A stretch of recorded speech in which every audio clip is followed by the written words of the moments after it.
And welcome back to Primetime Sports Friday. 16-time champion trainer Wayne Da Costa and racing fans have lost the services of reigning champion jockey Omar Walker for an indefinite period. Walker is expected to be out of the saddle for several weeks after being injured in a spill during exercise at Caymanas Park on Friday morning.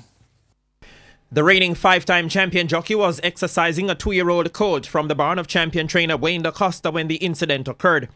He sustained a broken right arm and is scheduled to undergo surgery on Friday night. Normally, he's not a man that drop very often, so it's a spill like that they just make a bad step and just take a nosedive.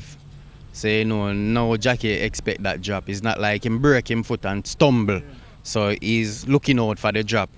It's just a sudden drop. So most jockey, when they get that drop, is always an injury or some bad chronic pain gotta follow up. Walker, who spoke with TVJ Sports, was unhappy with the length of time it took for him to get some attention and treatment at the Spanish Town Hospital. No, not satisfied. I go somewhere because I'm poor down here. Take me nearly 3 hours before anyone could really even see and check out what really happened to me for doing extra and all of that. So very poor down here. Walker had secured all of 10 mounts on Saturday's 11-race program, including 6 for Da Costa. Very disappointed because it's something what you're never looking out for and it just happened, but you have to just move along with it.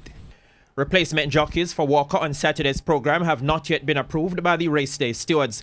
However, replacement riders have already been decided on for the 4 mounts he had secured on Monday's Heroes Day program, including reigning horse of the year Seeking My Dream, who will now be ridden by Orlando Foster in the Heroes Day Stakes Trophy over a mile. Walker is currently leading the 2017 jockeys standings with 69 wins, 24 clear of 2-time former champion Shane Ellis with 18 race days to go. Walker missed the last 2 months of the 2009 season after sustaining a fractured right shoulder in a spill.